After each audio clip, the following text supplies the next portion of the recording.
Benoît Dutrisac. Sacramouille que c'est bon. Dutrisac. Hey, Christian Page est avec nous. Monsieur Page, bonjour. Bonjour, Benoît. Hier, tu m'as fait des menaces. Oui. Et aujourd'hui, je vais les mettre à exécution. J'ai pas eu ça, moi. Pouvez-vous commencer à faire le 9-1-1? Donc, Benoît, hier, on s'est laissé sur l'idée, est-ce qu'il y a des manifestations de type surnaturel qui ont été documentées dans des conditions rigoureuses?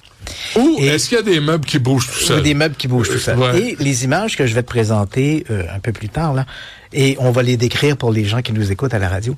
Les images que je vais te présenter, ce sont des images qui ne font aucun doute. C'est-à-dire que ce sont des images qui sont admises par tout le monde, là. Les sceptiques, croyants, le milieu académique.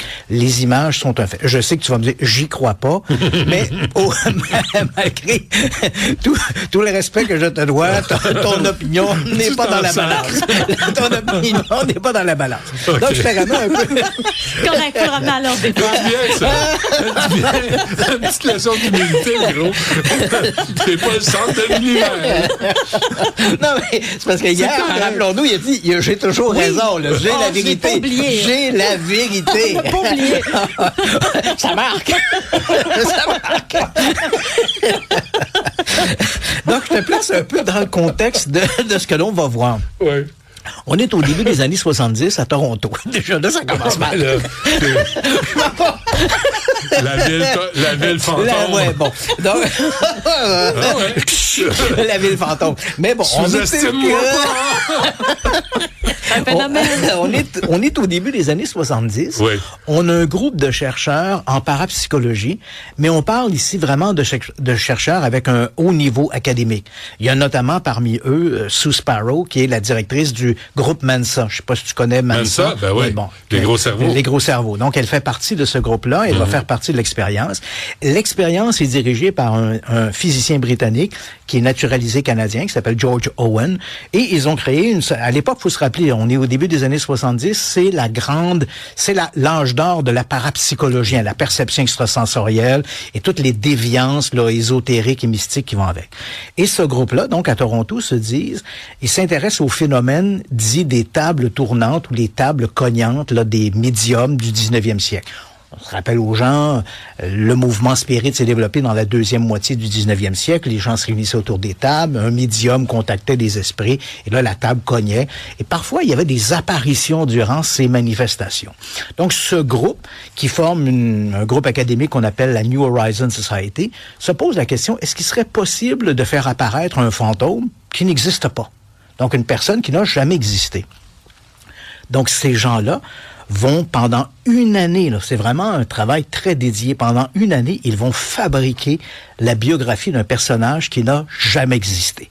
Ce personnage-là, évidemment, il se réunit chaque semaine, toujours les vendredis soirs, entre 19h et 23h, et il travaille à la biographie du personnage qu'ils vont appeler Philippe. Donc, Philippe est un aristocrate du 17e siècle. Il vit en Angleterre, à Doddington Manor. Il est marié avec Dorothée, une femme frigide et hautaine. Lui, il va trouver, lui, il fait partie de la petite bourgeoisie. Il fait partie, en fait, de l'aristocratie, la petite aristocratie. Il va développer des sentiments pour une bohémienne, Margot, et éventuellement, quand Dorothée va découvrir que son mari la trompe aux mains de Margot, et puis je dis aux mains, entre autres, Dorothée va s'assurer de faire arrêter Margot, et comme c'est une bohémienne, une Roma Michel, on va l'accuser de sorcellerie et elle va être exécutée. Et le pauvre Philippe, terrassé par la douleur, va se jeter du haut des palissades de Doddington Manor. Tout dans cette biographie est faux. Dorothée, on l'ignore. Là, pour juste la suite. Dorothée, là, c'est comme la condamnée. À moins qu'elle ait des magnifiques souliers, là. Mais dans le cas... un fétichisme. Oui, un fétiche. Chacun ses affaires. Ah oui. Mais dans notre histoire, tout est faux, sauf Doddington Manor. Il y a bel et bien, dans le Warwickshire, en Angleterre, un lieu qui s'appelle Doddington Manor. Et pourquoi on a choisi un lieu bien réel? Parce que, d'une part, il n'y a pas de palissade autour de Doddington Manor. Mais deuxièmement, l'histoire du manoir est bien connue et on sait qu'il n'y a jamais eu personne ressemblant de près ou de loin à Philippe qui a vécu dans ce lieu. Donc, ces gens-là vont se réunir autour d'une table à partir du moment où ils ont bien ils ont bien alimenté la biographie de Philippe, ils l'ont bien assimilé aussi, s'assoient, c'est toujours le même groupe, on l'appelle le groupe des 8, ils s'assoient autour d'une table, et il y a des observateurs, des microphones placés au-dessus de la table. On est vraiment dans des conditions très rigoureuses. Pendant une autre année, c'est long là, pendant une autre année, ils vont tenter de communiquer avec l'esprit de Philippe, qui n'a jamais existé. Et on le fait dans des conditions qui rappellent les séances de spiritisme du 19e siècle. Une ambiance tamisée, etc., très sérieuse, très austère. Mais les gens, Christian, autour de la table savent que Philippe n'existe pas. Oui, c'est eux qui l'ont créé. C'est eux qui ont créé la biographie. Et donc, on tente de parler avec Philippe. Pendant une année, rien ne se passe. Et éventuellement, le directeur de l'équipe, George Owen, en fouillant dans la littérature, va découvrir en fait que la vision que l'on a des séances de spiritisme est un peu surfaite. C'est pas comme ça que ça se passait. Au 19e siècle, les gens se réunissaient autour des tables, mais c'était beaucoup plus familier. Les gens se racontaient des blagues, on pouvait faire jouer de la musique, etc. C'était plus détendu. L'idée de la petite chandelle et l'environnement très austère, ça c'est bon pour les films, mais c'est pas comme ça que ça se passe. Donc, George Owen décide de changer l'aspect de ces rencontres-là. Il décide que ça va être plus détendu, plus amical, on va faire même jouer de la musique, comme la musique aurait pu écouter Philippe dans son temps, hein? Une espèce de musique de chambre, du clavecin, etc. Et les gens se content des blagues. Et après la 3e ou 4e séance, la table commence à cogner. Donc, des coups qui proviennent de l'intérieur de la table. On a des microphones en dessus et au-dessus. Les coups viennent de l'intérieur de la table. Et assez rapidement, la table va se mettre à bouger. Et je vais te montrer un film, c'est documenté par un des cinéastes qui était là. Donc ici, on voit le groupe des 8. La table est une simple table, je l'ai décrit pour les gens qui nous écoutent. On a une simple table pliante, une table de cartes.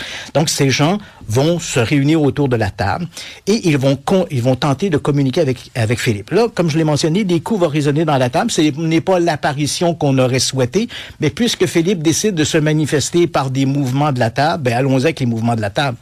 Et la table va répondre toujours en accord avec la biographie de Philippe. Donc, Philippe, est-ce que tu étais marié avec Dorothée? Un coup pour oui, 2 coups pour non. La table réagit toujours en fonction de la biographie de Philippe. Mais toutes les personnes autour de la table connaissent les réponses aux questions posées. Oui, absolument. Okay. Et je vais en revenir à ça. Et donc là, on voit un mouvement assez spectaculaire de la table où elle se soulève sur 2 pattes seulement. Et ce qui est intéressant ici, si on introduit des questions qui ne font pas partie de la biographie de Philippe, la table ne réagit pas et ne répond pas. Et si on améliore la biographie de Philippe, la table va éventuellement réagir en fonction de ces nouveaux éléments de biographie. Éventuellement, cette expérience, et c'est ça l'aspect extraordinaire de l'expérience de Philippe le fantôme, on est ici dans le cadre de c'est probablement une volonté collective qui entraîne le mouvement de la table. Ce qu'elle a d'extraordinaire, cette expérience-là, c'est qu'elle est, selon les notions de la science, elle est reproduisible.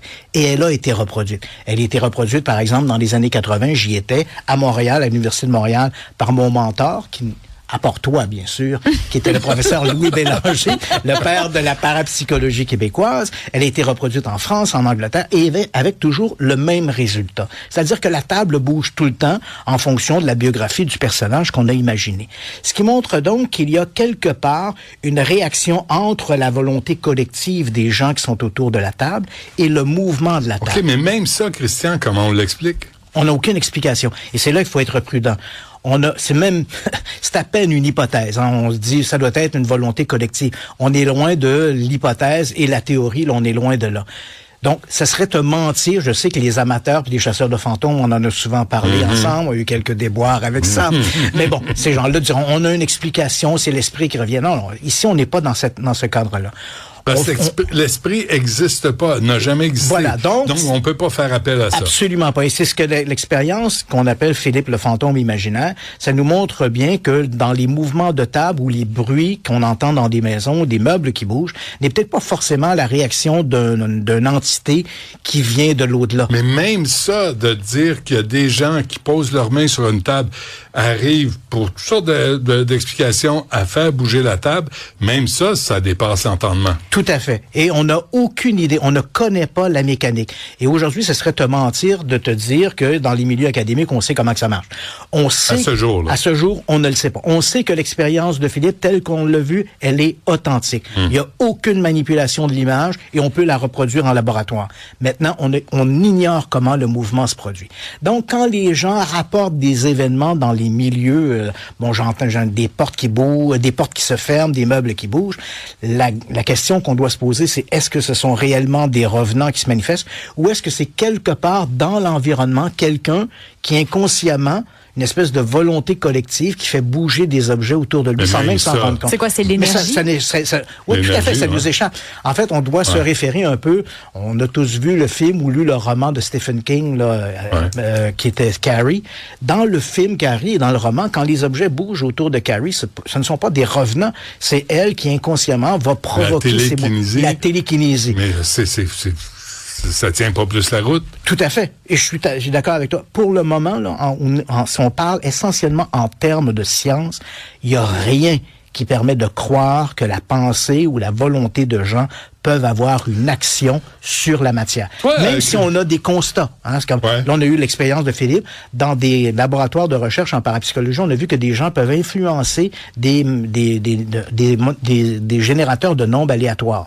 Donc, si on prend des gens, on dit vous concentrez sur le nombre 9, ben le 9 va sortir plus souvent que tout autre nombre, et ça, au-delà du hasard. Mais une statistique n'est pas une preuve scientifique. Hein. Les scientifiques demandent plus qu'une preuve statistique. Mais cette preuve statistique, elle est incontestable. On l'a. On peut la reproduire. Elle est indéniable. Mais pourquoi ça se produit? On n'a aucune idée. Donc, on est encore loin. La science, entre prétendre qu'on peut faire ça et dire comprendre et qu'on a la preuve scientifique, il est loin de la coupe aux lèvres. Mais je voulais te montrer que oui, il y a des mouvements de meubles, de tables, ou peu importe, qui peuvent se produire, pour lesquels on n'a aucun doute de la réalité, mais on ignore encore quelle est la mécanique. Tu ferais bouger, toi, par la pensée? Non, c'est pas vrai. Ça veut dire qu'il faut faire attention à ce qu'on pense. Faut que tu y penses fort en désespoir. Tu penses des bonnes affaires. Oui, tu penses pendant des années. On ne peut pas savoir quoi, on ne veut pas être détail. Ça fait plaisir. À demain. À demain. Cube